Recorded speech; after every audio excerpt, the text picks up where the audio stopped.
Tuan-tuan, kalau dalam hidup, tuan-tuan bergantung dengan Tuhan, Allah bantu. Banyak kita lupa Tuhan, cari rezeki, lupa pemberi rezeki. Allah sebut dalam Quran kan, dalam suratul Mulk, Tabarakalladzi biyadihil mulk wa huwa ala kulli syai'in qadir. Alladzi khalaqal mauta wal hayata liyabluwakum ayyukum ahsanu amala. Ingat, hidup kita ni Allah uji.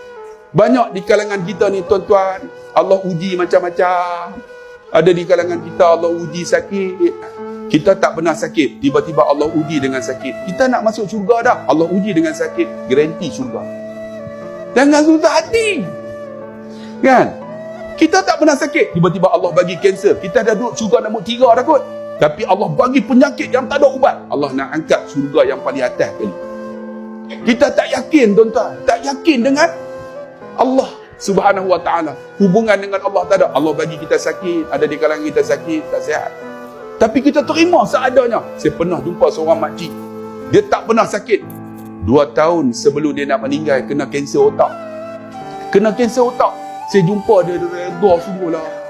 Kata, Ustaz, orang lain hidup panjang, saya kena penyakit ni, tapi saya dah sihat lama dah Ustaz. Alhamdulillah. Dia reda tuan-tuan dengan kematian dia. Saya pergi ziarah dia, Allah tersenyum lebar dia, menerima redanya sakit ni. Mungkin Allah nak angkat dia duduk di syurga yang paling tinggi dengan daripada ustaz-ustaz yang ada ni.